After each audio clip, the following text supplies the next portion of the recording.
আসসালামু আলাইকুম ভিউয়ার্স, আশা করি আপনারা সকলেই ভালো আছেন। এমপিওভুক্ত প্রতিষ্ঠানে যারা চাকরি করেন অর্থাৎ এনটিআরসি এর শিক্ষক নিবন্ধন সনদধারী যারা আছেন তাদের জন্য একটি খুশির খবরই বলা যায় যে ষষ্ঠ গণবিজ্ঞপ্তিতে যাদের চাকরি হবে এনটিআরসি এর মাধ্যমে এবং বেসরকারি শিক্ষক নিয়োগ এমপিওভুক্তি একসঙ্গে হবে, এটি বলেছেন শিক্ষা উপদেষ্টা। কারণ আমরা জানি যে এমপিওভুক্ত প্রতিষ্ঠানে চাকরি হওয়ার পরে এমপিও করতে গেলে যে অনেক দৌড়ঝাঁপটা, আসলে অনেক দেরি, অনেক কাগজপত্র, আসলে সব কিছু মিলিয়ে অনেকটা হয়রানি হতে হয় একজন প্রার্থীকে। তো সেই সমস্যা আশা করি আর থাকবে না। তো আজকের ভিডিওটি দেখলে আপনি বিষয়টি ভালোভাবে বুঝতে পারবেন। আপনারা শুরুতেই দেখছেন যে এনটিআরসি এর মাধ্যমে যে বেসরকারি শিক্ষক নিয়োগের যে এমপিওভুক্ত এবং একসঙ্গে শিক্ষক নিয়োগ এমপিওভুক্তি একসঙ্গে হবে, এটা বলেছেন শিক্ষা উপদেষ্টা। তো আসলে বিস্তারিত জানলে আমরা বিষয়টি ভালোভাবে বুঝতে পারবো। আর ভিডিওটি দেখার আগে আপনার কাছে ছোট্ট একটি রিকোয়েস্ট, আপনি যদি আমার চ্যানেলে নতুন হয়ে থাকেন তাহলে চ্যানেলটি সাবস্ক্রাইব করে পাশে থাকা বেল আইকনটি বাজিয়ে রাখুন। এনটিআরসি এর সকল তথ্য সবার আগে আপনি আমার এই চ্যানেল থেকে জানতে পারবেন। শিক্ষা উপদেষ্টা অধ্যাপক ডক্টর ওয়াহিদউদ্দিন মাহমুদ বলেছেন, বেসরকারি শিক্ষকদের এমপিওভুক্তির আর্থিক লেনদেনের বেশি অভিযোগ আসছে। আগে শিক্ষা ভবনে এমপিও দেয়া হলেও এখন তা মাওসির 9টি আঞ্চলিক কার্যালয়ের মাধ্যমে দেয়া হচ্ছে। এমপিওভুক্তিতে দুর্নীতি ও অর্থ লেনদেন এড়াতে এনটিআরসি এর মাধ্যমে নিয়োগ সুপারিশ ও এমপিওভুক্তি একসঙ্গে সম্পন্ন করা হবে। অর্থাৎ আর দুর্নীতি ও অর্থ লেনদেনের বিষয়টি কিন্তু এখানে আসবে না। যাদের চাকরি হবে অর্থাৎ এনটিআরসি এর যে বিজ্ঞপ্তিগুলো হবে, বিজ্ঞপ্তির মাধ্যমে যাদের চাকরি হবে সাথে সাথেই হচ্ছে সেই সকল প্রার্থীর এমপিওভুক্তি হয়ে যাবে, তখন আর ঝামেলা হবে না। এটি আসলেই নিঃসন্দেহে একটি ভালো খবর এবং আমরা দেখেছি যে এ যাবৎ যাদের চাকরি হয়েছে তাদের এমপিও করতে যাওয়ার ফলে অনেকের টাকা আর্থিক লেনদেন সহ বিভিন্ন সমস্যায় তারা ভুগছেন। তো আশা করি সে সমস্যাটি এখন থেকে বা সামনে যখন নিয়োগ বিজ্ঞপ্তি হবে তখন থেকে আর সে সমস্যাটি হবে না। বুধবার 22 জানুয়ারি দুপুরে পরিকল্পনা কমিশনে শিক্ষা বিটের সাংবাদিকদের সংগঠন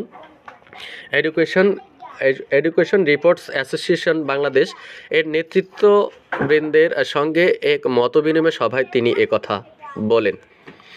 এই সময় ইরাবের সভাপতি ফারুক হোসাইন, সাধারণ সম্পাদক সোলাইমান সালমান এবং সাবেক সভাপতি সাব্বির নেওয়াজ, নিজামুল হক, শরীফুল আলম, সুমন সহ সংগঠনটির নেতৃবৃন্দ উপস্থিত ছিলেন। ডক্টর ওয়াহিদউদ্দিন মাহমুদ বলেন, শিক্ষা প্রশাসনকে আগে অন্তত দুর্নীতি কমাতে হবে এবং সুস্থির অবস্থায় আনতে হবে, কারণ এখানে সব বদলি হচ্ছে। তারপর বিভিন্ন জায়গায় বিভিন্ন কম্পোনেন্ট বহু কিছু মেরামত করতে হবে।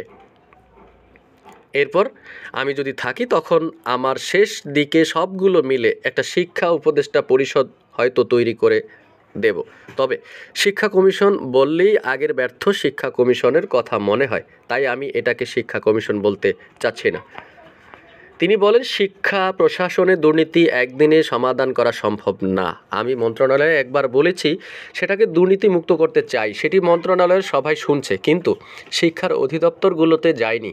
সেখানে গিয়ে প্রথম একটি সতর্ক বার্তা দিতে হবে, তারপর দুর্নীতির কোনো প্রমাণ পেলে তার বিরুদ্ধে ব্যবস্থা নিয়ে একটি উদাহরণ তৈরি করতে হবে। গুচ্ছ ভর্তি প্রক্রিয়া থাকতে বিশ্ববিদ্যালয়গুলোয় 3বার চিঠি পাঠানো হয়েছে জানিয়ে শিক্ষা উপদেষ্টা বলেন, সম্মানিত ভর্তি পরীক্ষায় থাকাকালীন বিশ্ববিদ্যালয়ের ভর্তিতে কত টাকা ব্যয় হতো, গুচ্ছ থেকে বেরিয়ে যাওয়ার পর তার কত টাকা আয় করেছেন, এই দুটি বিষয়ে হিসাব নেওয়া হবে। বিশ্ববিদ্যালয় মঞ্জুরি কমিশনের মাধ্যমে এই হিসাব নেওয়া হবে।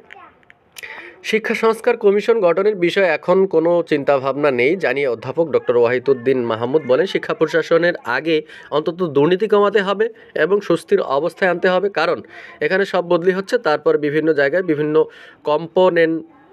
কম্পোনেন্টে বহু কিছু মেরামত করতে হবে। তারপর আমি যদি থাকি তখন আমার শেষ দিকে সবগুলো মিলে একটা শিক্ষা উপদেষ্টা পরিষদ হয়তো একটি তৈরি করে দেব। তবে শিক্ষা কমিশন বললেই আগের ব্যর্থ শিক্ষা কমিশনের কথা মনে হয়, তাই আমি এটাকে শিক্ষা কমিশন বলতে চাচ্ছি না, বলেছেন শিক্ষা উপদেষ্টা। স্বতন্ত্র ইবতেদায়ী মাদ্রাসার শিক্ষকদের বেতন ভাতার বিষয়টি অন্যায্য করে তিনি বলেন, তারা প্রাথমিকের সমমান, অথচ প্রাথমিকের জাতীয়করণ করা হয়েছে কিন্তু ইবতেদায়ী বাহিরে রাখা হয়েছে। ইবতেদায়ী মাদ্রাসার শিক্ষকদের বেতন 1500, প্রধান শিক্ষকের বেতন 3,000 টাকা মাত্র। তাদের সমস্যা জেনুইন, কিন্তু এই মুহূর্তে অনশন করে আমাদের বিব্রত করা ছাড়া আর কিছুই হবে না। এটি না করে বরং কি করা যায় সেই চিন্তা করতে আমাদের সময় দেন। অগ্রাধিকারের অনুযায়ী আমরা যাতে কাজ শুরু করে দিতে পারি, আমরা শুরু করে দিতে যায়, যাতে পরবর্তী সরকার এসে বুঝে যে এরা আসলেই বঞ্চিত, এদের জন্য কিছু করা প্রয়োজন। পৃথিবীর উন্নত দেশগুলো কারিগরি ও প্রযুক্তি শিক্ষার জোর দিলেও বাংলাদেশে কেবল বিশ্ববিদ্যালয়, কলেজ, অনার্স, মাস্টার্স পড়িয়ে বেকার তৈরি করা হচ্ছে উল্লেখ করে অর্থনীতির এই শিক্ষক বলেন, পৃথিবীর উন্নত দেশগুলোতে 70% শিক্ষার্থী টেকনিক্যাল শিক্ষা গ্রহণ করে, আর আমাদের এখানে উল্টো, সকলে অনার্স মাস্টার্স পড়ে বেকার হচ্ছে। জাতীয় বিশ্ববিদ্যালয় কলেজগুলোতে আছেই, পাশাপাশি জেলায় জেলায় বিশ্ববিদ্যালয় করা হচ্ছে। এই অবস্থা পরিবর্তন দরকার।